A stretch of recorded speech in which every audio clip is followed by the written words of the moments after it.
Good evening and welcome to another edition of Special Assignment. I'm your host, Ashraf Garda. In 2009, we brought you the tragic story of baby Michael, who was left blind and disabled at the age of 4 months after his parents assaulted him. Since that broadcast, the little boy has died due to health complications linked to his disabilities. Last year, his parents were convicted for his assault and they will be sentenced in July. But child advocates are now calling for his parents to be charged with murder. This report by Adel from Niekerk. Baby Michael never stood a fighting chance against his parents. Rendered disabled and blind at their abusive hands. While spending his short life dependent on caregivers, Michael's parents continued with seemingly normal lives, each creating new families with separate partners. My personal opinion is they should have taken them and neutered them like a cat or a dog, but I mean, that's obviously not my call. Last year, Michael died, and 2 months later, after an 8-year-long court battle, Melinda Marshall and Bradley Connor were convicted on assault charges. From the beginning, we had wanted them to face life sentences, as child killers.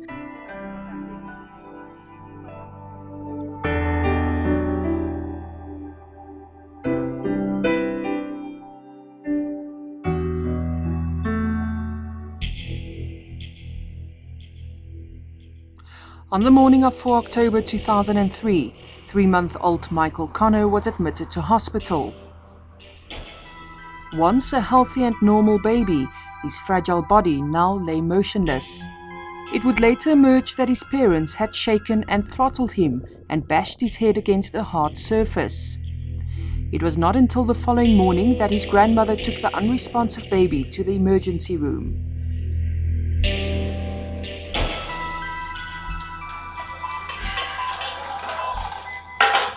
The child at the time had, the bruises were quite obvious, and now they were quite systemic. They were all over the body. And the child was not fully conscious.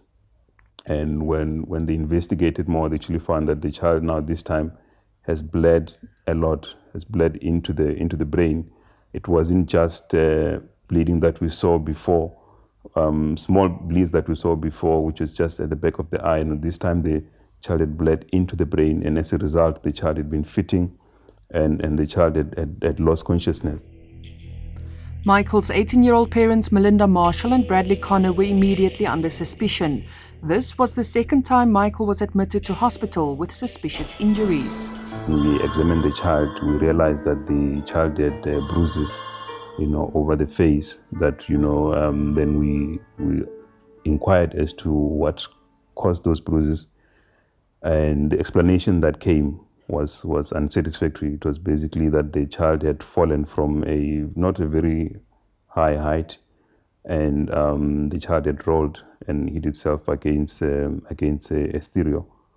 And at the time, the child was hardly 3 months old. So that was not in keeping, because a child that's 3 months old, should not roll that vigorously to sustain such an injury. In 2009, by the time Special Assignment brought you the story of baby Michael, he had been living at the Adel Elizabeth Home for the Disabled for almost 3 years. Fully dependent on caregivers who had by then become family, Michael's biological parents were still blaming each other for what had happened to him. They refused to take any responsibility.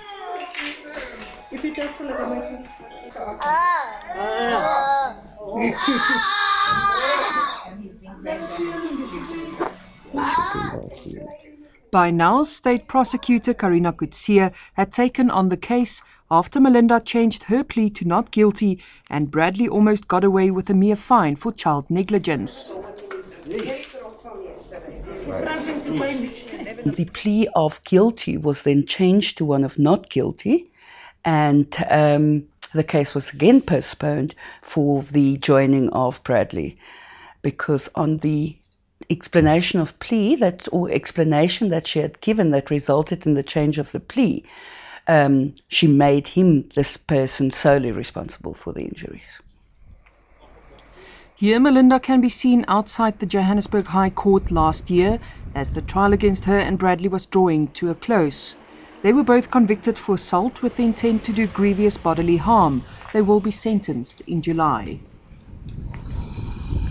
There is, in terms of the minimum law amendment act, there is a minimum sentence for assault GBH on a person under the age of 16 of 10 years. So, of course, the state will rely on that particular legislation during the sentencing procedure. But then again, if the two accused can establish substantial and compelling circumstances, then of course the court is allowed to deviate from the minimum sentence and sentence them to a lesser sentence. But in an ironic twist of fate, a month before his parents were convicted for his assault, Michael died at the age of 8 after complications linked to his disabilities. We meet up with Kathy Ewerster, CEO of the Adel Elizabeth Home, at the facility's memorial site. She says children with Michael's type of disabilities don't live long lives.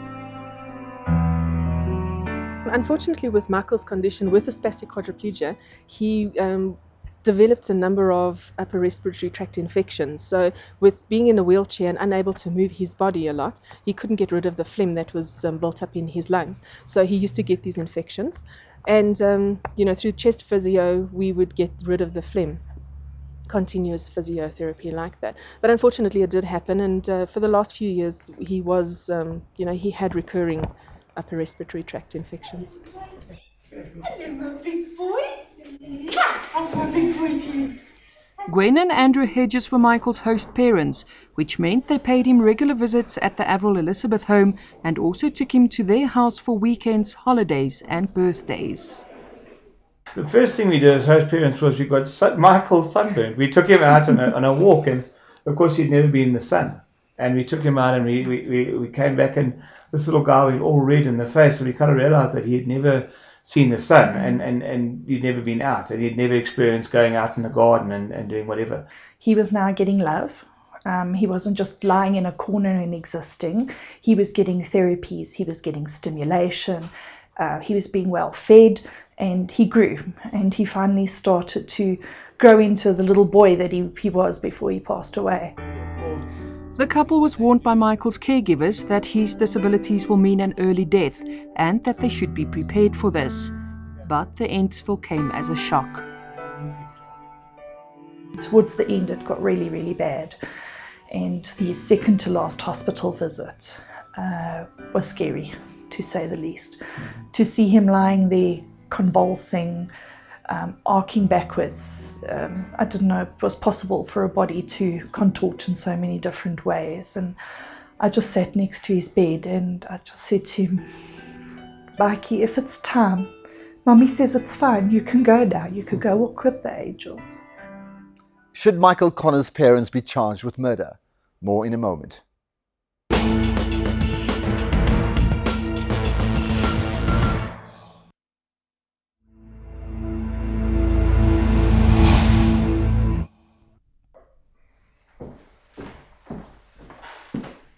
It's been almost a decade since Michael's assault, and Advocate Kutsia is pushing through to see the case to its finality. She's been dealing with similar and at times more horrifying child abuse cases since then. And she says one thing that's hit home is that child abusers don't fit a specific profile. I've dealt with a case from every religious group. I've dealt with a case from every race group. I've dealt with a case from every age group. I mean, the other case where there was a conviction where the baby's liver was ruptured, the person that was convicted, the mum, was in her 40s, whereas the Marshall and Connor were 18 at the time. So yes, it's unfortunately we do have, in terms of risk parents, that would be under the age of 28 would be considered risk parents, but that is not my experience. From the angle that I look at it, there are no risk parents. All parents are at risk. In the last financial year, 54,000 crimes against children were reported with the police. And in recent months, several serious cases of child abuse have made news headlines. A Pretoria couple, Nolan Skuman and Marissa Rudman, are facing murder charges in the High Court after their 4-month-old boy died following an assault on them. These cases are often difficult to prosecute. In all the cases that I've dealt with where a baby had been injured, all you sit with is you sit with 2 caretakers and 1 injured baby. You never have direct evidence. Anyone that would ever tell you, this is what I had done to the baby, or this is what she had done, or this is what he had done. In other words, you sit with injuries, you sit with circumstantial evidence. And very, very, very seldom would you not charge both parents because you have absolutely no idea who had caused the injuries. Activists have camped outside the Johannesburg High Court during Melinda and Bradley's trial, and they've not been sugarcoating their views, calling the couple child killers and demanding they'd be charged with murder.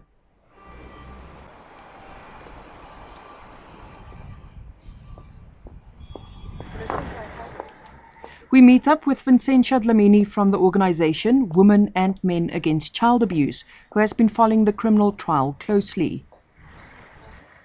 From the beginning, we had wanted them to face life sentences, as child killers. But unfortunately, they only got, convicted of assault with the intent to do grievous bodily harm. It's very difficult to prove that they intended to kill. The same had happened in baby Michael's case. I don't think the intention was to kill the baby. The intention was to assault the baby grievously, but not to kill. So it's very seldom that we are able to prove murder. When Special Assignment visited the Adel Elizabeth home in 2009, Sylvia Haywood was heading the facility. She has since retired but still feels passionate about Michael's story. The fact that he didn't die after the abuse and that the surgeon skillfully managed to save him seems to me that the parents are going to get a lighter sentence, because I believe they've been charged with assault with intent to do grievous bodily harm, which carries a maximum of 10 years. I believe that, I don't know whether the system can do it, but it should be charged. They should have been charged, or they should be charged with murder now that he's died, because I believe that his injuries that he received were attributed to his death, and I think they should be charged with murder. A child is likely to die if you hit the head against the wall, you shake your baby, you throttle the baby suffers serious injuries, mentally suffers blindness. Obviously, you know that the child at that stage, at 18 years old, because they were 18 at the time, then they knew what they were doing, and they knew that it was highly possible that this child was going to die. Yeah, but this was at the Laurie Park Zoo when we had his birthday there. He had his birthday at the zoo, and there's his Teenage Mutant Ninja Turtle cake, everybody walking around. Michael's host parents cherish their special memories. His death has made it harder to accept that his biological parents were not charged with attempted murder. I was very angry about it. I've got quite a few friends, and one of them actually said to me, just give me a name and address and I'll make them kind of disappear. But that's not the right way either. That wasn't our stance. Our stance was that they had to have the right justice. Initially, we took the stance that we weren't going to get involved with the court case. It's not our place to judge. We didn't know the parents. We only knew Mikey, and Mikey was our focus. And I said I wouldn't do anything, I wouldn't play a part in the sentencing. And they have been found guilty. Initially, I sat back and said, well, nobody knows the truth. Now we know the truth. And so now justice must be served. Should laws restrict convicted child abusers from having more children? We'll get some answers after this.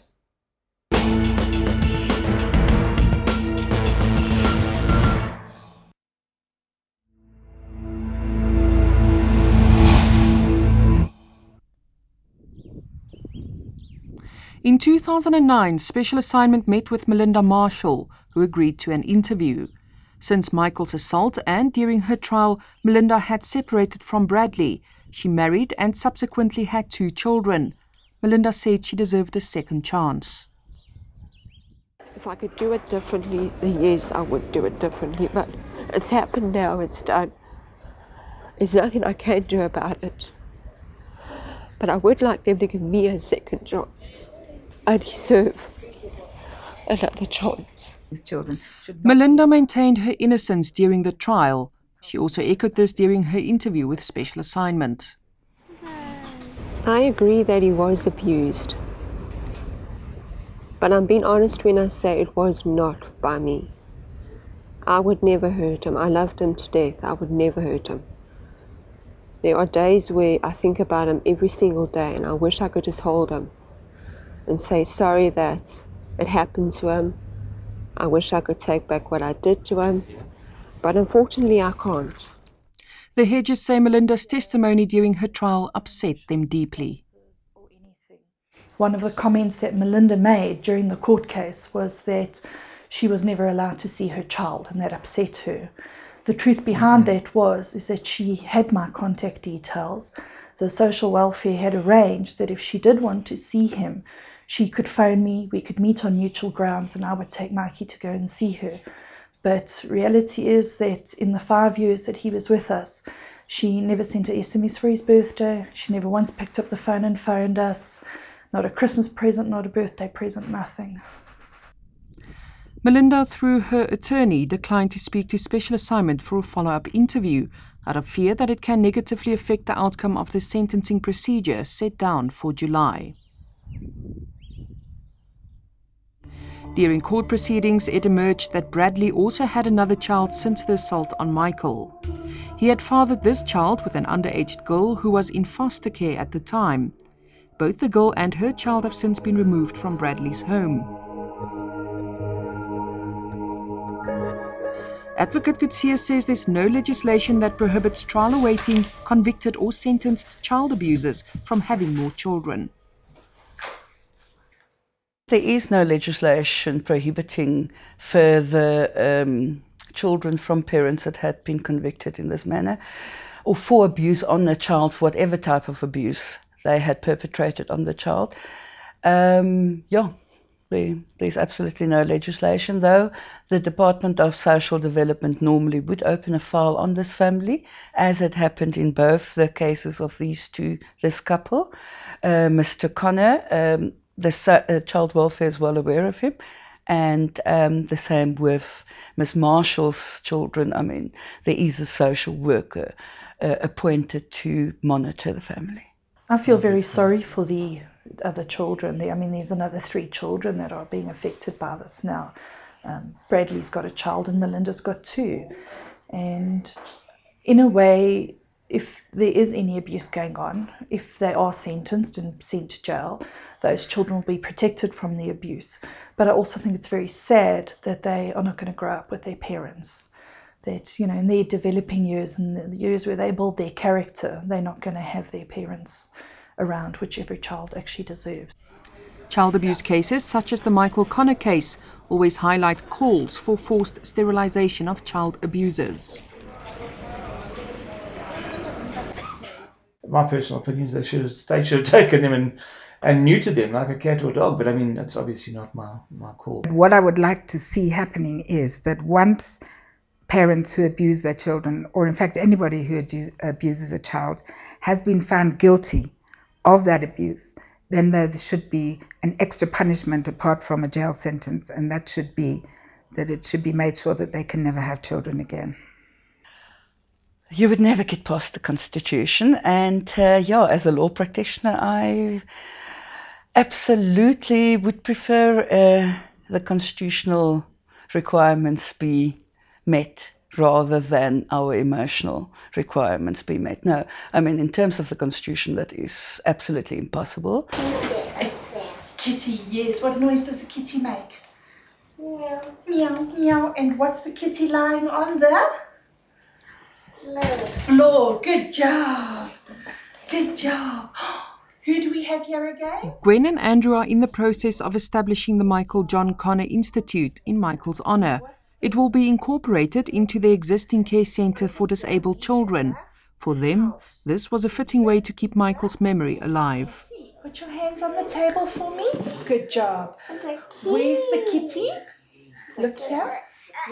I wanted Michael's memory to live on. I didn't want him to be just a case where court case closes, parents are sentenced and everybody forgets about it.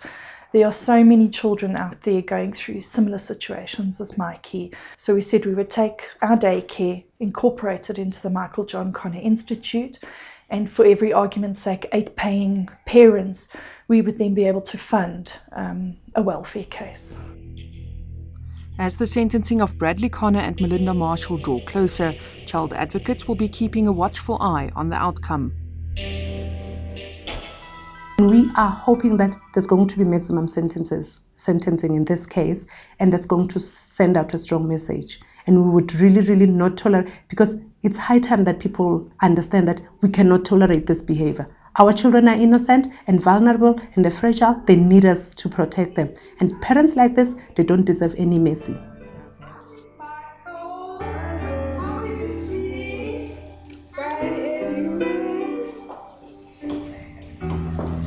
And at the end, it was evident that Michael did find a bigger family that nurtured and cared for him.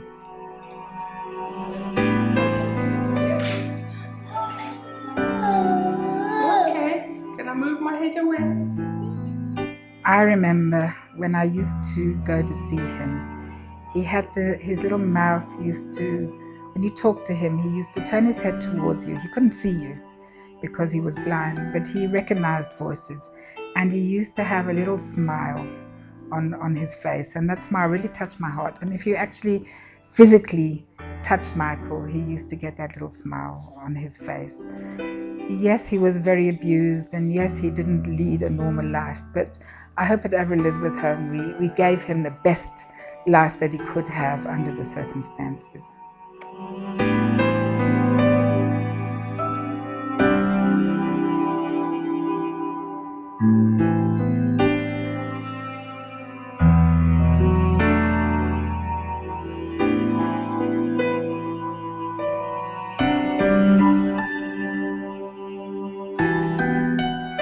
So a tragic tale, but unfortunately not a unique one in South Africa.